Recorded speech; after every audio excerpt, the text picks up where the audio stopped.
Hello out there. Thanks for joining me tonight for a special evening Facebook Live.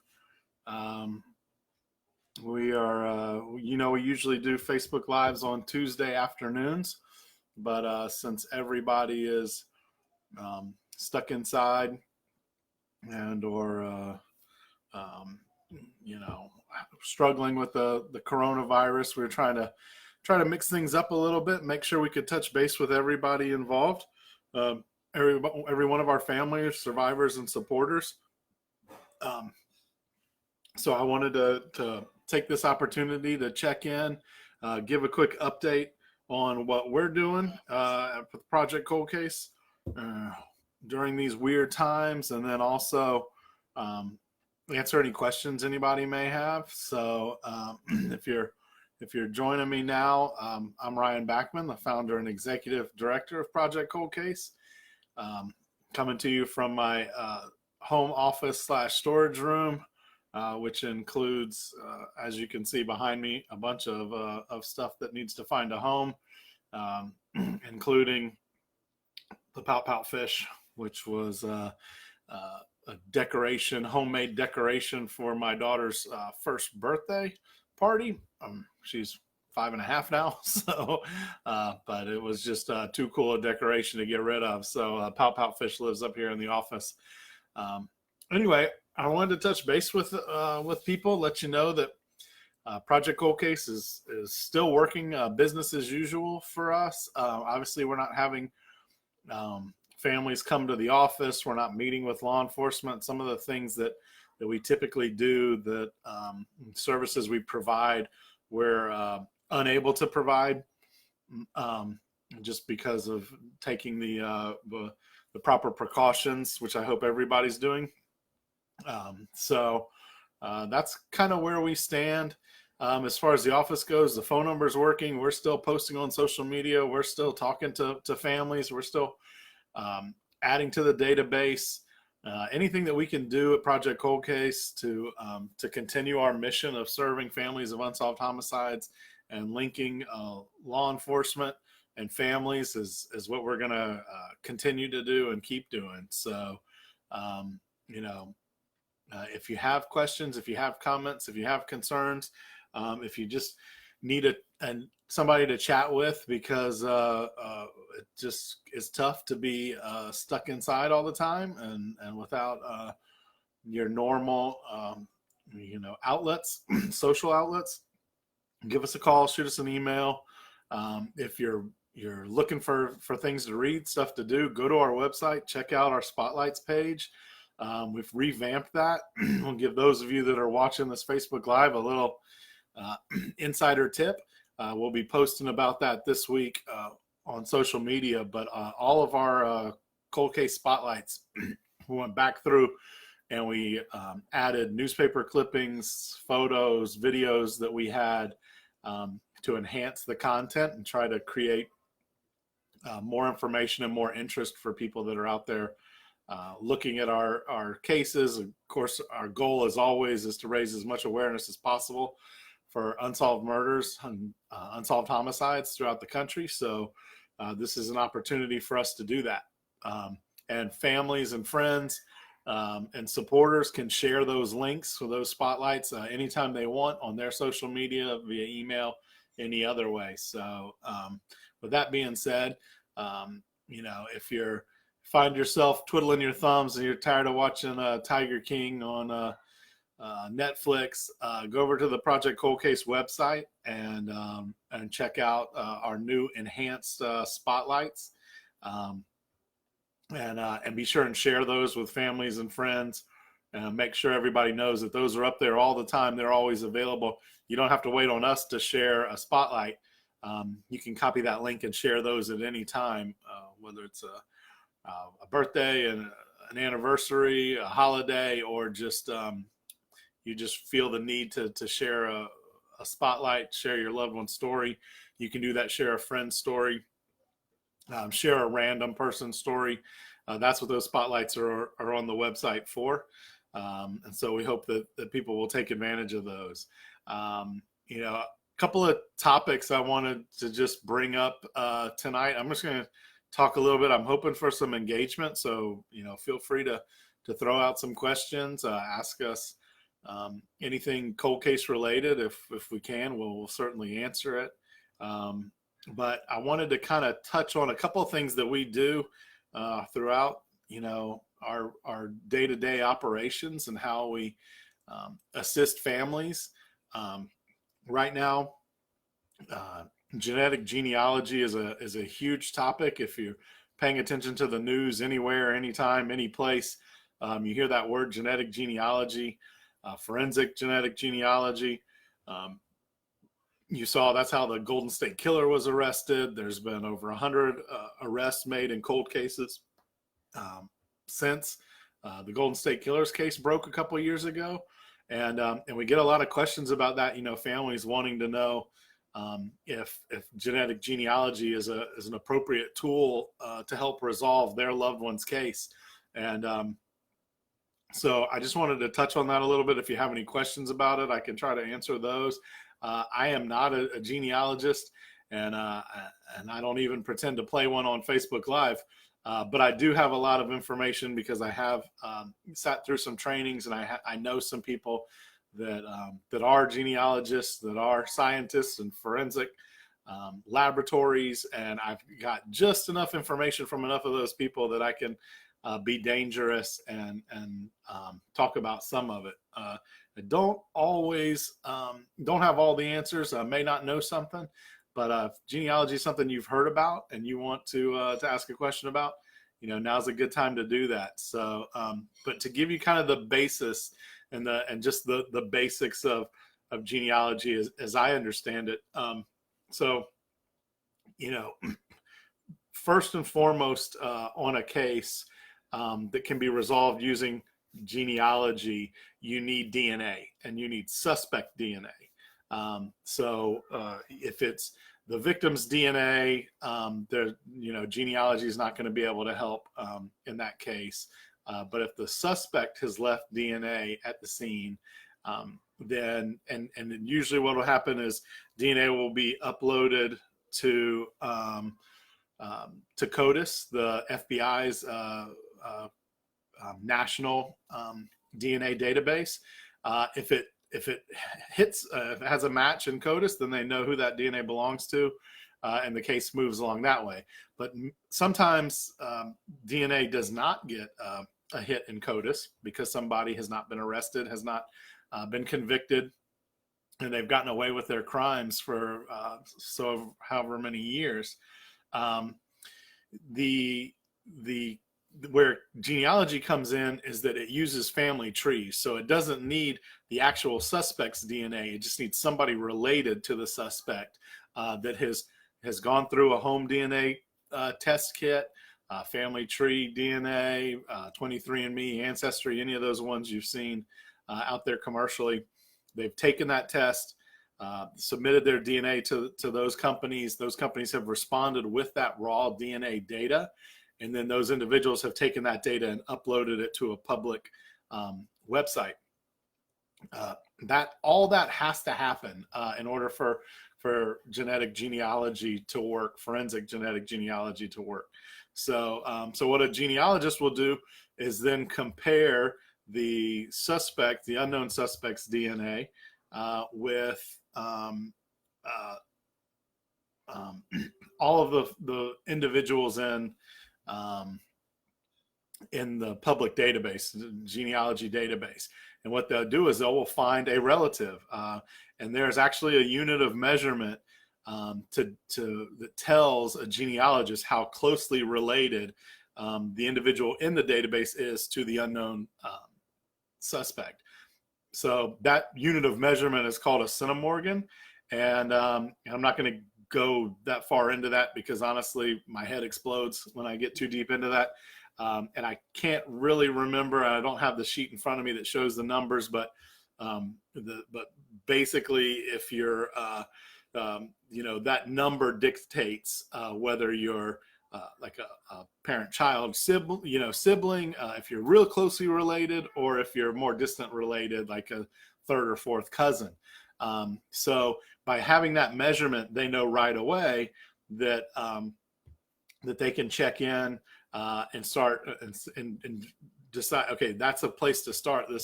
Our unknown suspect is related to this individual that's in the genealogy database.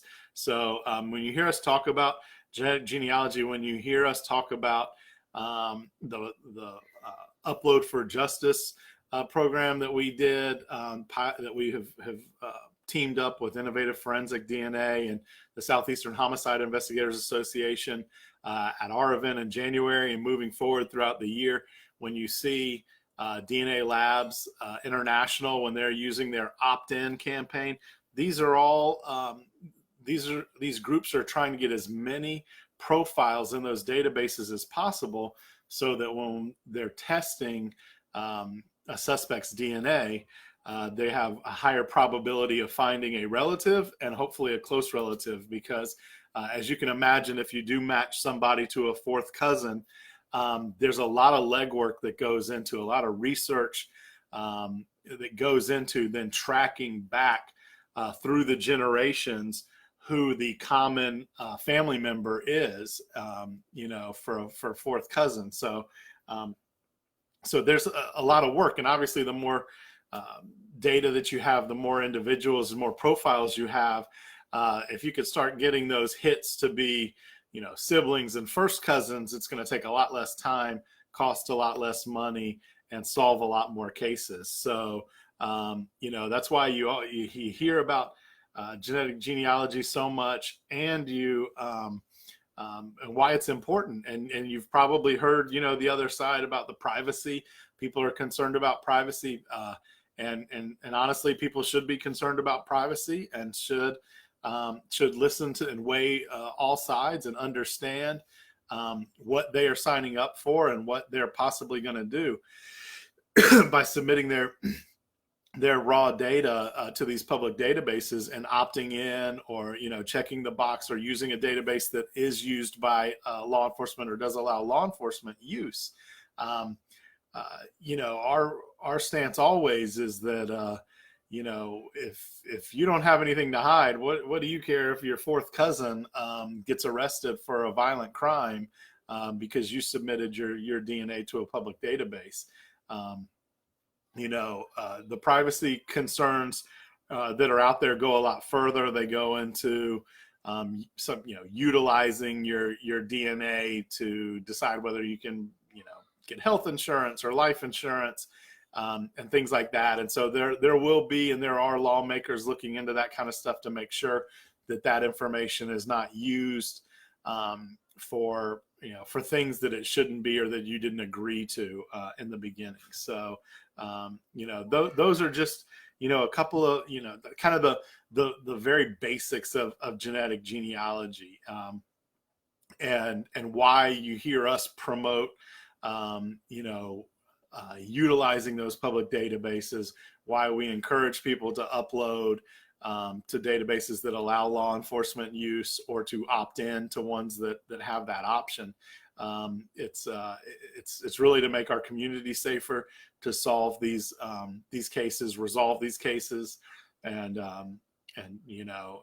hold people accountable for their actions, sometimes decades ago. So that's kind of where genealogy, in a nutshell. You saw, we posted on Facebook the other day, Innovative Forensic DNA was able to use genealogy to solve a case in Georgia, where a little baby had been stuffed in a cooler, and using genealogy, they were able to identify the mother, and she's been arrested. So those are the tools that we use, that we encourage law enforcement to use. If you're a family that's sitting out there right now and you're wondering whether genetic genealogy is an option in your loved one's case, the simplest of ways to find out is to reach out to your detective in your loved one's case and ask, is there DNA, suspect DNA, unknown DNA, in my loved one's case? Again, remember, if they have the DNA, they should have already uploaded it to CODIS. And if it didn't get a hit in CODIS, that's when you start moving on to other options to use that DNA to identify somebody. So you reach out to the detective, you ask them if there's DNA in your loved one's case that belongs to the suspect or who they believe is the suspect. And if it has been uploaded to CODIS and never received a hit, then it would be a good time to ask them about the option of genetic genealogy. And if your detective doesn't know about it, maybe living under a rock, maybe the detective doesn't understand it. Maybe the detective has some questions about it.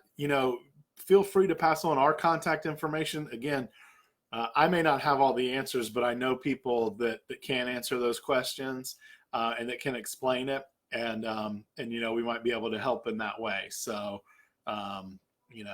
that's how we can help, things that you can do with genetic genealogy and how it works a little bit, a very, very, very basic description of it.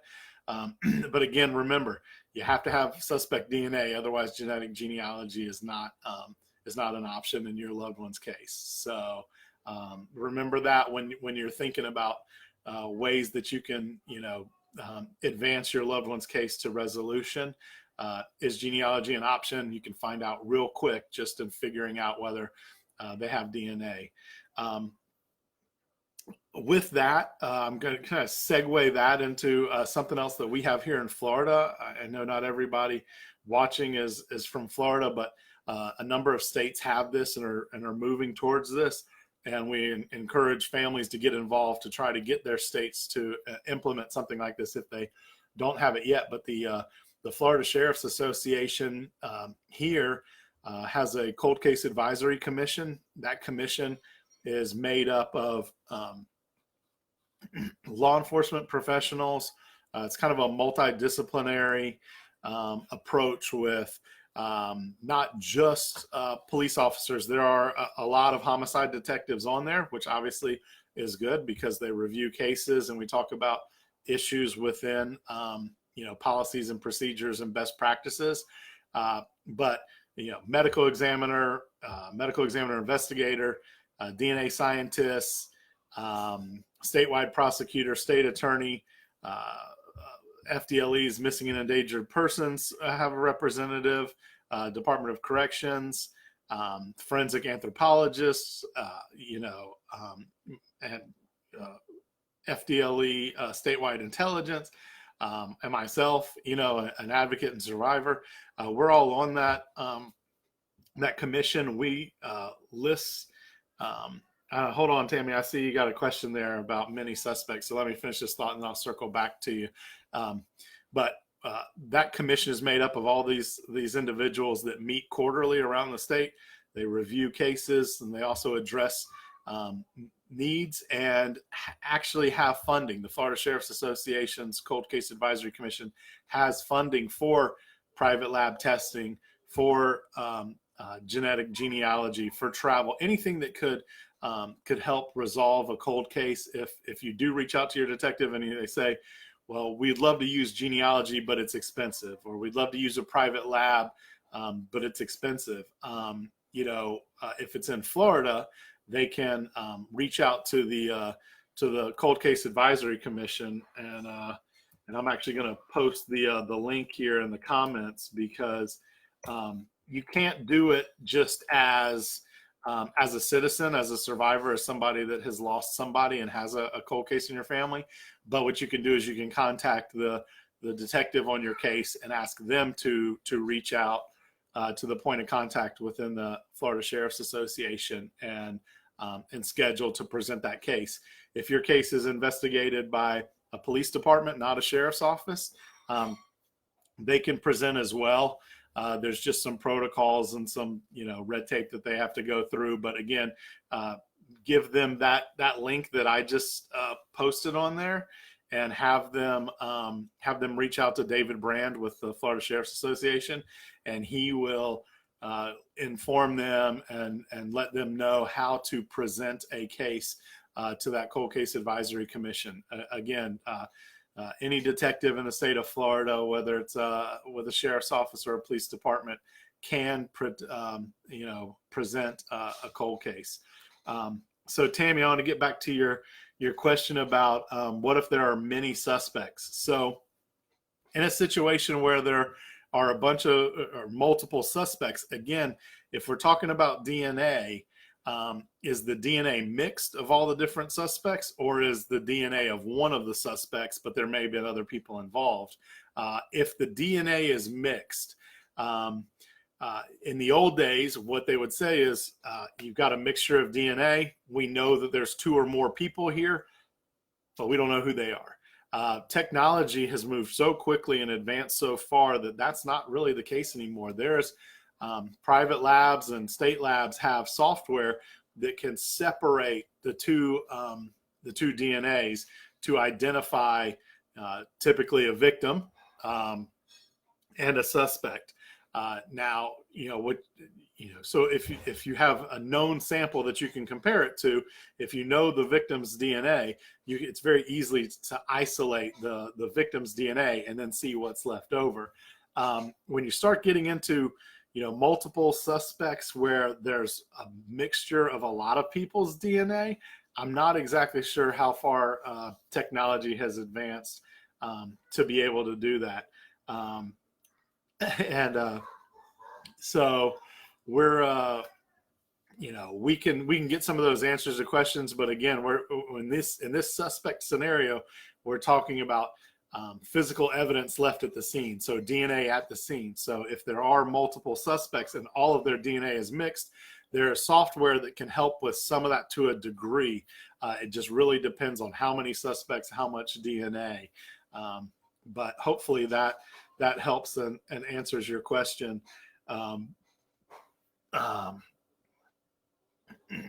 Yeah, so let's see.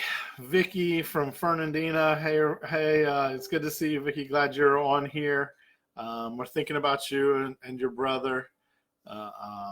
Ashley, yes, thank you. I did point out the old pout fish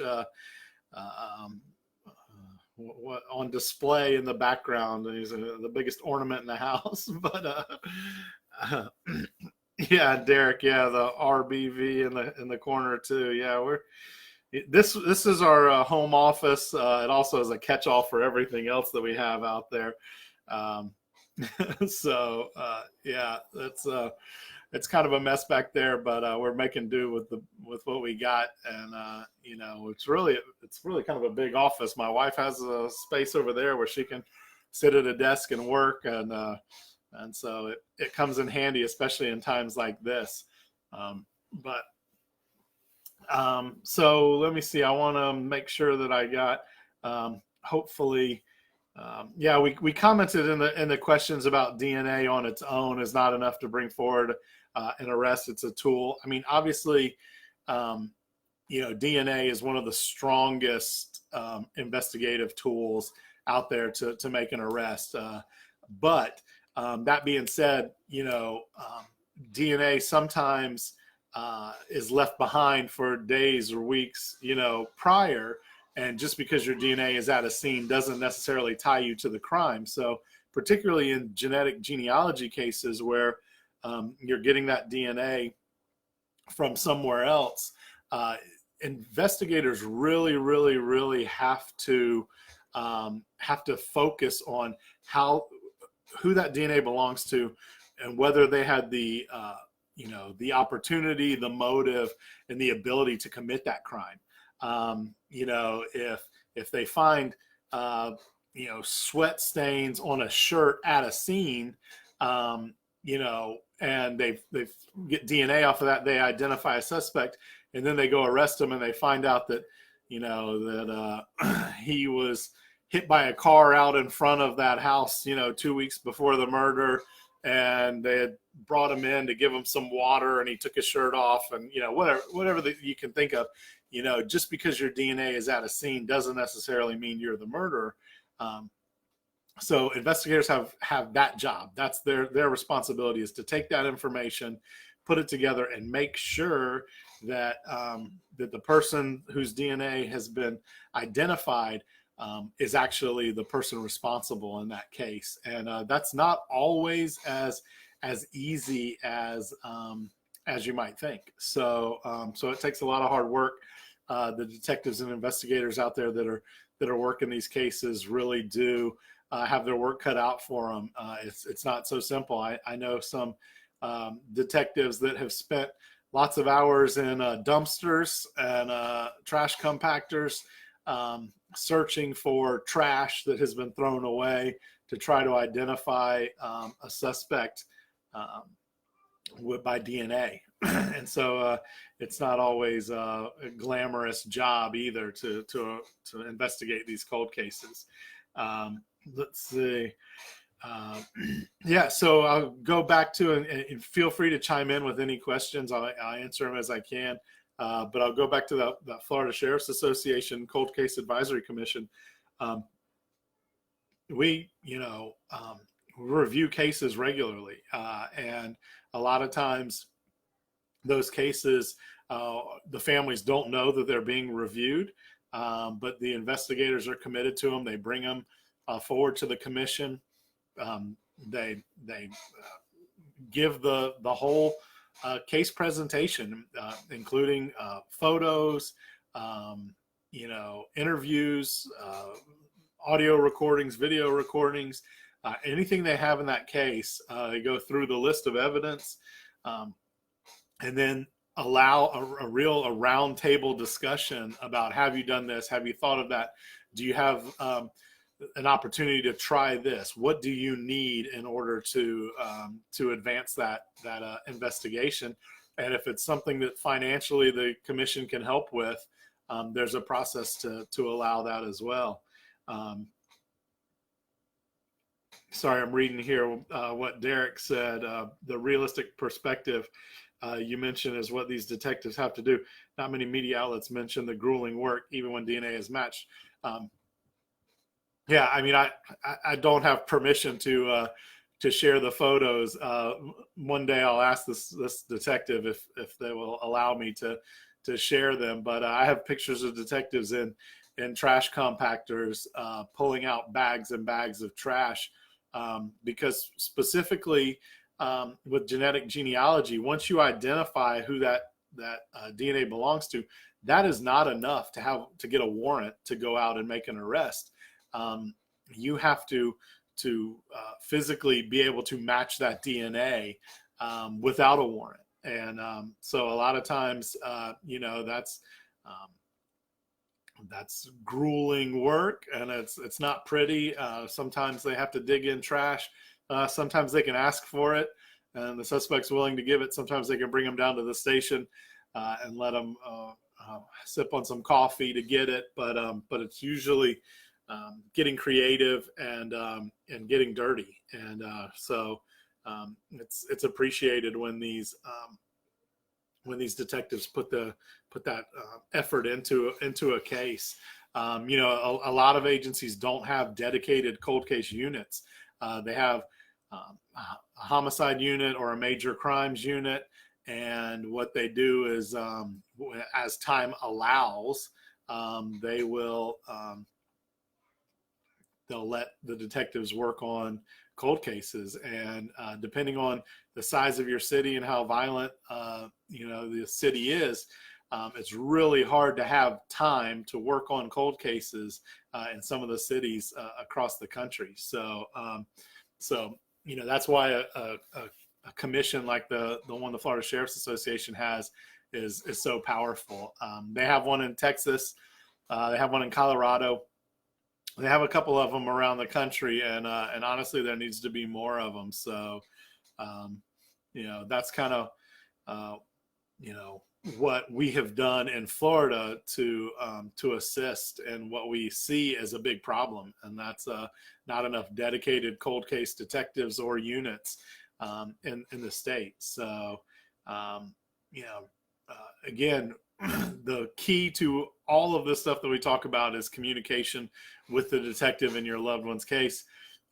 So whether it's a genealogy question or a cold case advisory commission question, the first thing you want to do is reach out to the detective in your case and offer those as solutions, offer those as options, ask them if they have considered it, and then you can provide them with the necessary tools to use that going forward. And none of us like to call somebody and be told nothing's going on, be told no.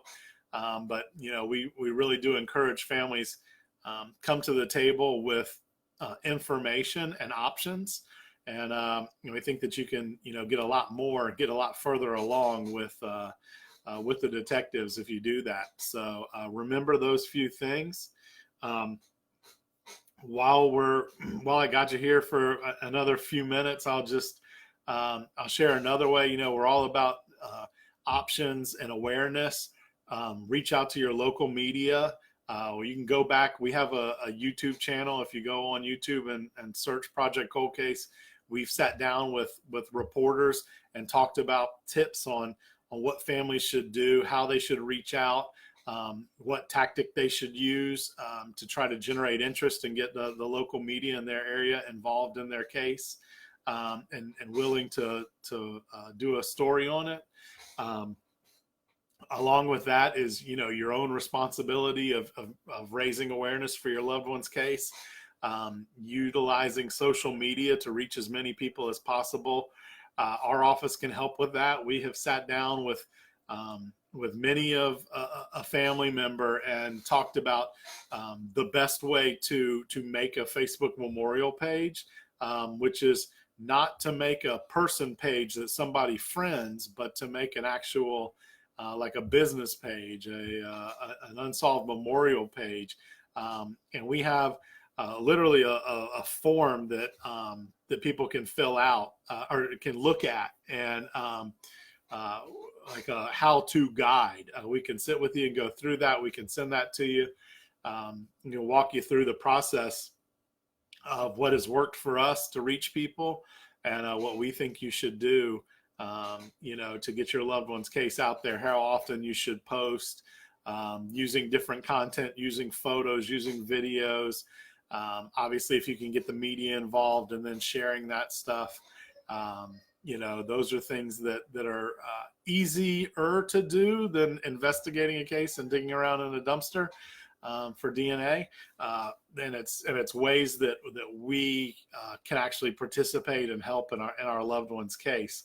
I wanted to share something, one more thing with you guys. Recently, I came across another group called Murder Matters, and they're based out of New England in the Boston area. And the founder and his wife, Tommy and Rachel, Tommy's sister was murdered a number of years ago. Grace was her name, and he talks about how he just kind of really just shoved it down deep and didn't really deal with that loss, and kind of hoped it would go away and thought it would go away. And it never went away. And eventually he had to deal with it. He did deal with it. He's a craftsman by trade, a carpenter, if you will, woodworker. And he's been on, television shows and had his own show. And he and his wife have started this Murder Matters page, where they help out other families and do small projects for them, and help raise awareness for the story.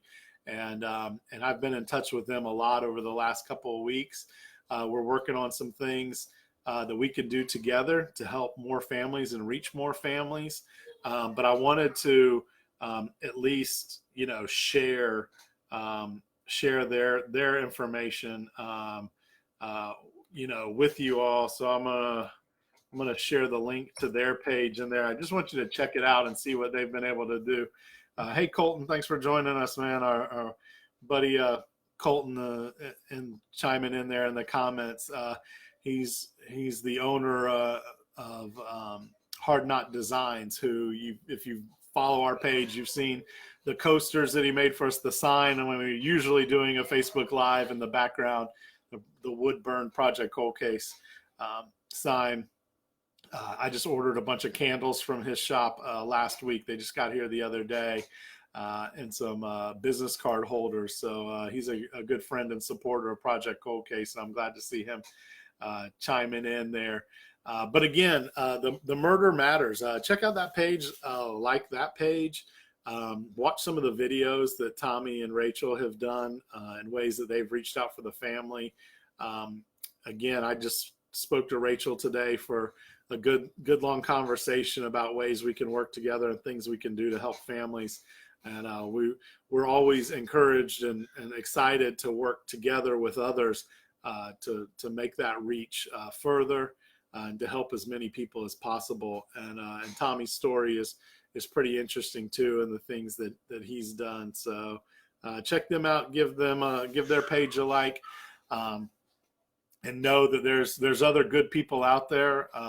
If you're up in that Boston area, New England area, they're a little closer to you than I am, than Project Cold Case is, but they might be able to help you out with some things too. So I encourage you to reach out to them and show them some support, and then be on the lookout for what we're going to do together. We've got a number of things that we're talking about, and so we're going to kind of partner and do some things that'll hopefully help a lot more people. That's always our goal. If anybody has any questions you want to ask real quick, I'm happy to answer.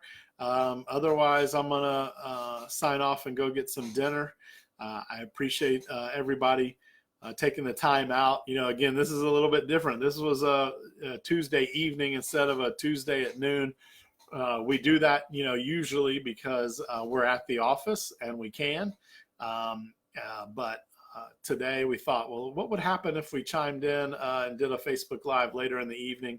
Would there be more engagement? Would it be easier for people to watch and to engage and interact? So I hope you enjoyed that. Let us know which one you prefer, the nighttime version or the daytime version. Feel free to leave a comment about other topics you'd like to see us discuss. Maybe a specific case that we've worked on that we've helped a family with that has seen an arrest and gone to trial or not gone to trial. Our goal is to educate survivors and families and supporters alike. And so, when each of us are in this situation, we had no idea we were going to be here. We usually have a lot of questions. We don't know what to expect, and we want to help with that stuff. Thanks for joining us tonight, Rebecca. I'm glad that you got to watch. Please stay safe out there. Stay healthy. I'm following and watching you on Facebook and making sure you're staying healthy out there. And staying safe. Thanks to everybody that's out there that's, first responders, grocery store employees, restaurant workers that are still working, everybody out there that is making sure that we stay fed and have all of our basic needs met. And those of you that are in the healthcare field that are saving lives and protecting us, we really appreciate it. I'd love to say that I'm doing something super heroic and helping right now, but quite honestly, I'm just trying to stay away from everybody and do my part to not help spread it. That's kind of what we've been promoting is to stay home, make sure we don't infect anybody or get infected. And we really appreciate all those that are out there that don't have that option. So thank you. Again, leave us some comments on some things. Like I said, maybe next week we can talk about a specific case and some of the ups and downs of what a family experienced when I don't know, they had a cold case for a number of years, decades, and then it was solved, and then twists and turns that go along with the judicial process. So we'll touch base about that. And thanks, Rebecca. We're definitely going to do our part when all we have to do is stay home. I'm sure others of you have seen the meme that said, our grandparents were asked to go to war. We're being asked to stay on the couch. We can do this. So yeah, look, it's a tough ask to just not, to not be selfish and just stay home and maybe save a life or two. We never know which life we will save. But our goal is to save as many as possible. So y'all have a great night. Thanks again for joining me. Join us next week. We'll do another one of these. We'll find another topic. And for the families that were listening the other night, for individuals that were listening the other night, we have developed a virtual support meeting that we are going to do at the end of April. So you don't, obviously we won't be in-person support meeting next month, and we want to be able to invite people from all over to join us. If you're interested in that, you will have to reach out to our office so that we can send you a specific invite, because we don't want just everybody in the world being able to participate in those support meetings. So you will have to reach out to our office at 904-525-8080, and we can get you on the list and make sure. Thanks, Jennifer, for mentioning Project Cold Case and our advocacy. We appreciate everything that you do, Jennifer, and we hope to help see your business succeed and solve a lot of crimes. So thank you, everybody. Y'all have a great night. We will check in with you soon. Bye.